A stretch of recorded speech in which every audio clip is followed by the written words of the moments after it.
Fish fry is எமோஷனுங்க. இன்னைக்கு நம்ம ஒரு 1/2 கிலோ வஞ்சரம் ஃபிஷ் ஃப்ரைக்கான இன்க்ரீடியன்ஸ் தான் பார்க்க போகிறோம். இந்த டீட்டெயில்ஸ் எல்லாமே நான் டிஸ்கிரிப்ஷனில் கொடுத்துருக்கேன்.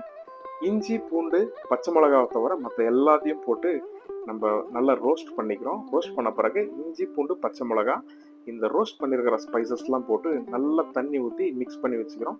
தென் பாதி லெமன் ஊற்றி turmeric, rock salt and then coconut oil போட்டு ஒரு நல்ல மிக்ஸ் கொடுக்குறோம். நல்ல ஒரு மிக்ஸ் கொடுத்த பிறகு மீனுடைய எல்லா சைட்லேயும் இந்த மசாலா அப்ளை ஆகிற மாதிரி நல்லா அப்ளை பண்ணி ஒரு மினிமம் 1 to 2 hours வந்து நல்லா இதை ரெஸ்ட் பண்ண சொல்லி விடுறோம். தென் ஒரு அயன் தவாவில் கோகோனட் ஆயில் போட்டு நல்லா சிஸ்லிங்காக இருக்குது, பார்க்கவே ரொம்ப பியூட்டிஃபுல்லாக இருக்குல்ல. ஒரு மீடியம் டு லோ ஃப்ளேமில் இந்த ஃபிஷ்ஷை வச்சு நல்லா குக் பண்ணி திருப்பி போட்டு இந்த மசாலா தடவி மறுபடியும் we are going to cook. இது என்னன்னா, இதில் எந்த விதமான மாவு இன்க்ரீடியன்ஸும் இல்லாததுனால இந்த மசாலாவை அப்ளை பண்ணி நம்ம அந்த ஃபிஷ்ஷோட சாப்பிடும் போது it will be yummy. Believe me, இது குக் பண்ணி பாருங்க, it will be so tasty.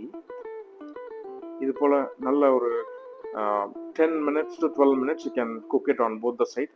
அப்படியே எடுத்து directly it should go to the plate and right away to the taste buds. Love you all. Happy cooking.